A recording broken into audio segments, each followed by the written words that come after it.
Na madrugada de 31 de outubro de 2002, uma jovem de 18 anos desligou o alarme da mansão da família, em São Paulo, e deixou a porta dos fundos destrancada.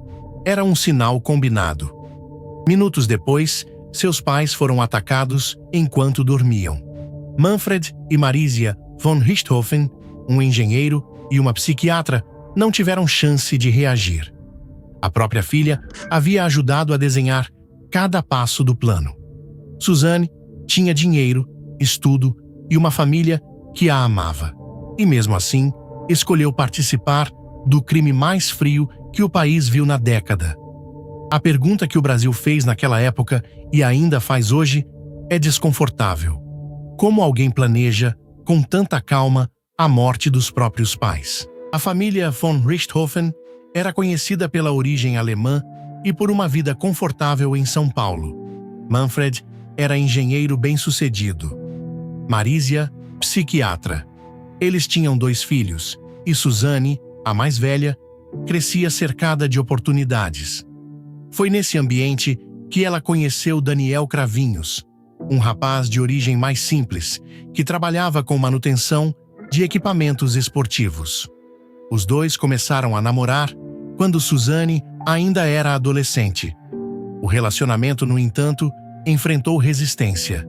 Os pais de Suzanne consideravam a relação inadequada e tentaram afastá-la de Daniel por diversas vezes. Para uma jovem acostumada a conseguir o que queria, a proibição se transformou em obsessão. As brigas em casa ficaram mais intensas. O ressentimento foi crescendo. E em algum momento daquele ano, segundo a própria investigação, a ideia de eliminar o obstáculo deixou de ser apenas um desabafo e passou a ser tratada como um plano real, discutido em detalhes entre Suzanne, Daniel e o irmão dele, Christian. Os registros da investigação reconstruem o plano com riqueza de detalhes. A ideia central era simples e cruel: agir durante a madrugada, quando o casal estivesse dormindo, e depois disfarçar tudo como se fosse um assalto que terminou em tragédia.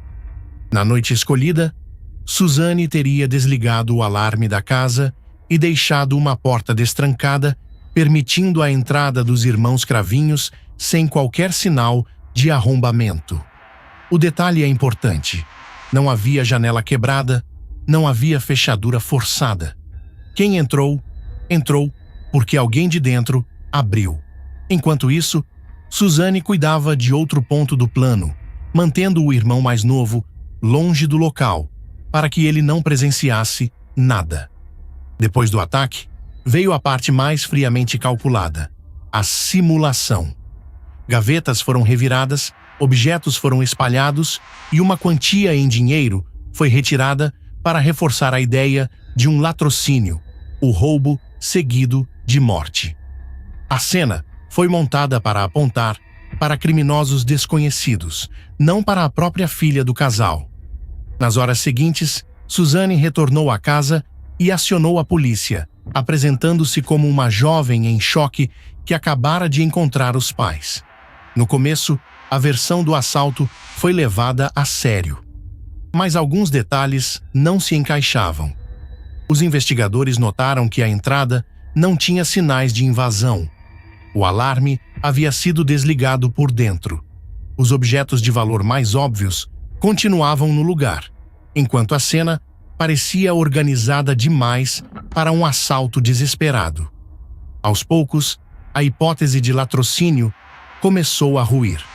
A polícia passou a investigar o círculo próximo da família. O relacionamento conturbado de Suzanne com Daniel chamou atenção. As contradições nos depoimentos aumentaram. E então, em poucos dias, a estrutura do álibi cedeu. Um a um, os envolvidos começaram a confessar a real natureza do que havia acontecido naquela madrugada. A confissão chocou o país. Não se tratava de um crime cometido por estranhos, mas de um plano arquitetado de dentro de casa, com a participação direta da filha do casal. A frieza com que cada etapa havia sido pensada, o sinal do alarme, a porta aberta, A simulação do assalto, o álibi, transformou o caso em um marco da crônica criminal brasileira. O julgamento, anos depois, manteve o país atento.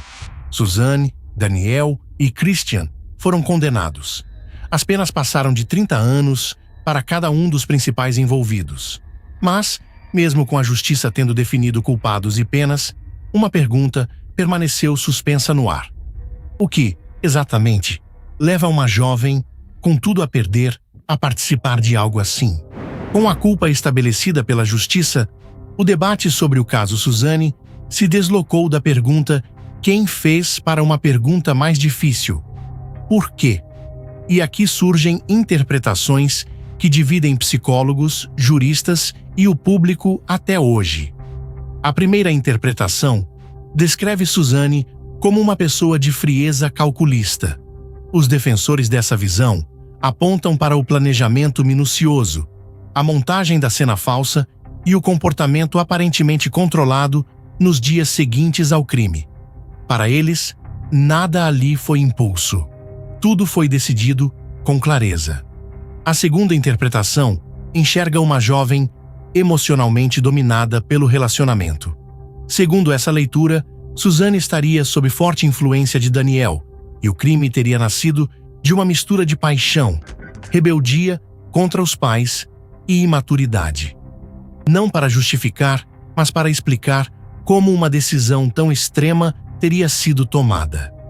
A terceira interpretação foca no patrimônio.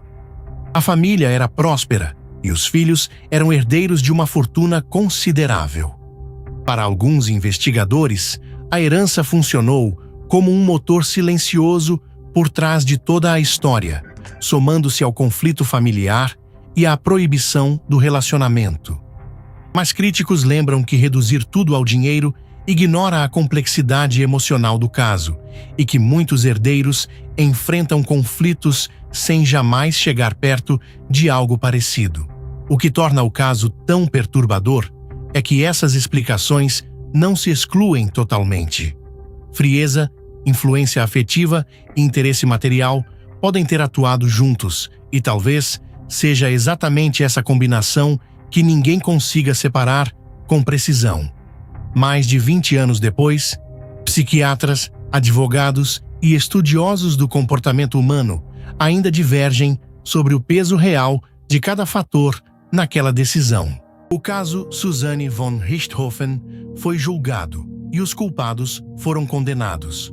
Com o tempo, vieram progressões de pena, novas polêmicas e um interesse público que nunca desapareceu. Mas a justiça que define penas não responde tudo, porque no fundo, o que ainda incomoda o Brasil não é o que aconteceu, e sim a frieza com que cada detalhe foi pensado. Uma porta aberta de propósito ainda assombra o imaginário do país. O caso ainda divide opiniões depois de mais de 20 anos. Na sua opinião, Suzane teria cometido o crime sozinha, sem a influência do namorado. Sim ou não? Comente abaixo a sua resposta.